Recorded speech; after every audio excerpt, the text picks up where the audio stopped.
Praise the Lord. जय मसीह की और हैप्पी इंडिपेंडेंस डे।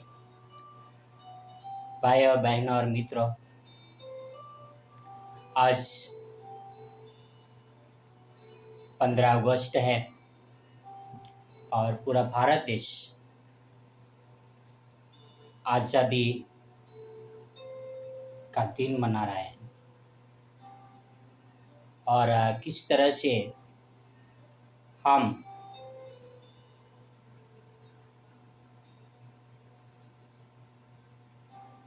अंग्रेज़ों के गुलाम थे, उसके पहले मुगलों के गुलाम थे, उसके पहले राजाओं के गुलाम थे। यह गुलामी तो हमारे पुरखाओं ने, हमारे पूर्वजों ने देखा, पर किस तरह से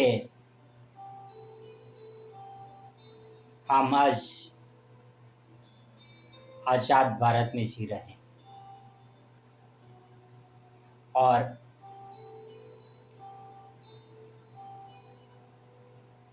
लोकशाही देश में यानी लोकतंत्र में हम जी रहे हैं, जहाँ पे लोगों के द्वारा चुनाई गई सरकार चलती है। भाई और बहनों मित्रों, वहाँ पर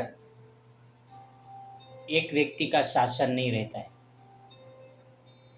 वहाँ पे एक समूह के द्वारा बनाया हुआ कानून रहते हैं।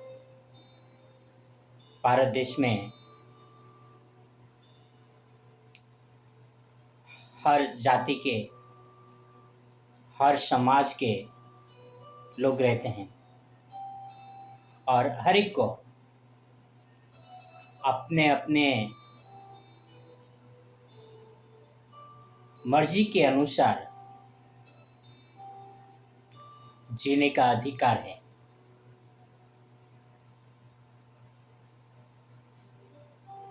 और हर एक मनुष्य स्वतंत्र है।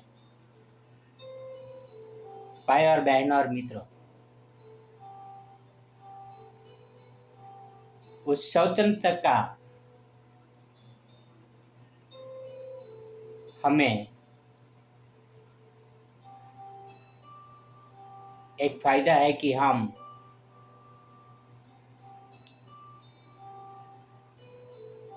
हमारे जीवन को जैसा चाहे जी सकते हैं, पर वो हमारे लिए, पर दूसरों के साथ नहीं, दूसरों के ऊपर नहीं।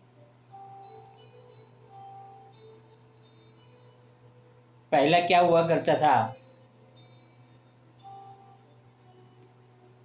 राजा, उसके हाथ के नीचे प्रधान हुआ करते थे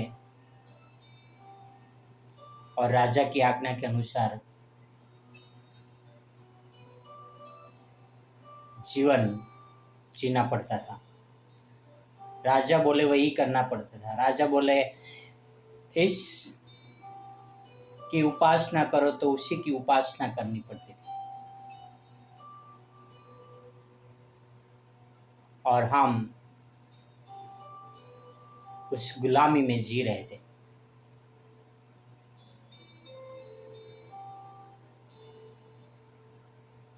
और उस गुलामी से बाहर निकालने के लिए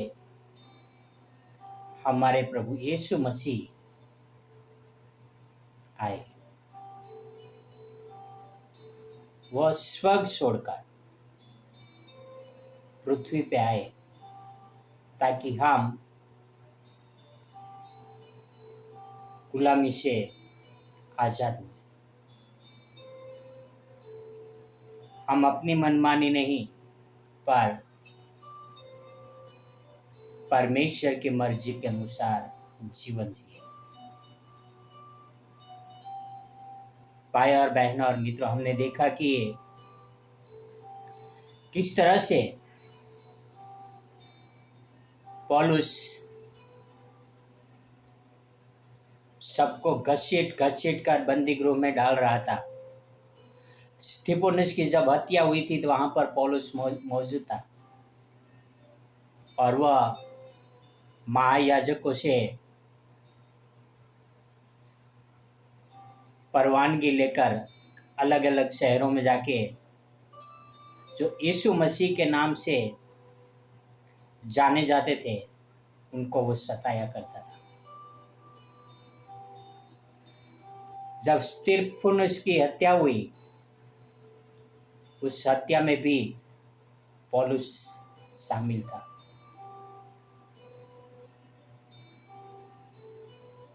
ताकि स्तिफनुस को मारा जाए। आओ हम पौलुस के बारे में और जानते हैं।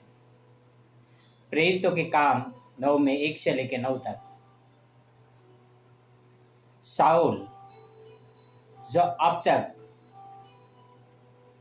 प्रभु के चेलों को धमकाने और मार डालने की धुन में था, महायाजक के पास गया और उससे दमिश्क के आराधनालयों के नाम पर इस अभिप्राय की चिट्ठियां मांगी कि क्या पुरुष क्या स्त्री जिन्हें वह इस पथ पर पाए उन्हें बांधकर यरूशलेम में ले आए।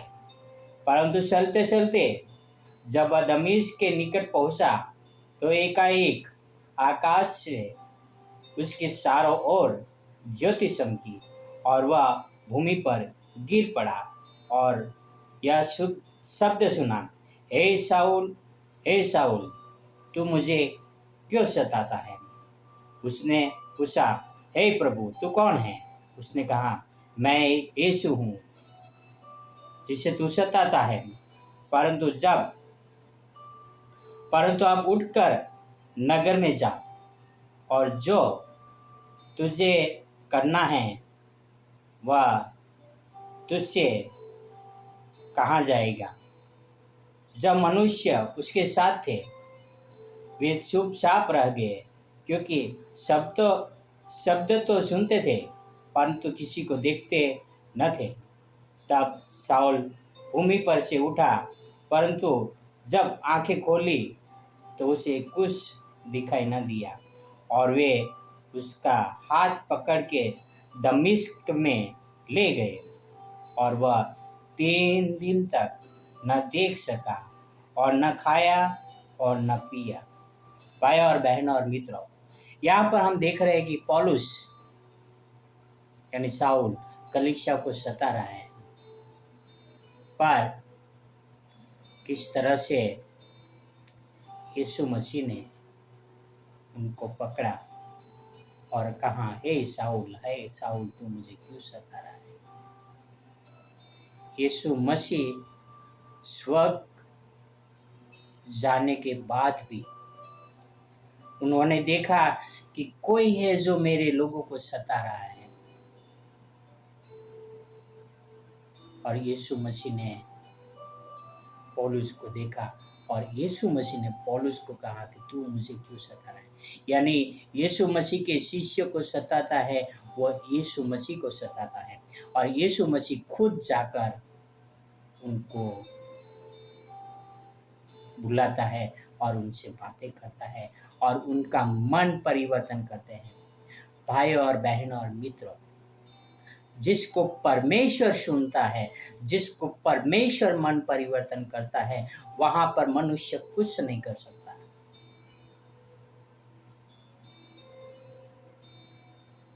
पौलुस क्या कर रहा था? मार रहा था शिष्य को, बंदी गृह में डाल रहा था। बस वही की धुन में था कि जो कोई यीशु मसीह के नाम लेगा, जो कोई यीशु मसीह के नाम लेगा उसको मैं खत्म कर दूंगा, मार डालूंगा।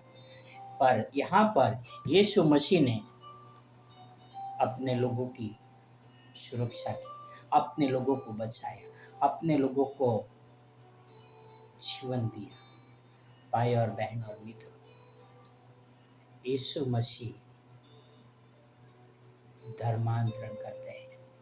यीशु मसीह मन फिराव का धर्मांतरण करते हैं। यीशु मसीह जीवन परिवर्तन का धर्मांतरण करते हैं। भाई और बहन और मित्र,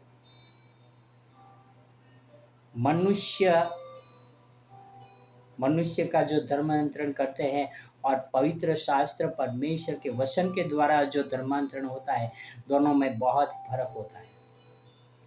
मेरे पास आपके लिए सवाल है कि आप किस तरह से धर्मांतरण कर रहे हैं, परमेश्वर के वचन के द्वारा या कोई लोभ, लालच या प्रलोभन के द्वारा?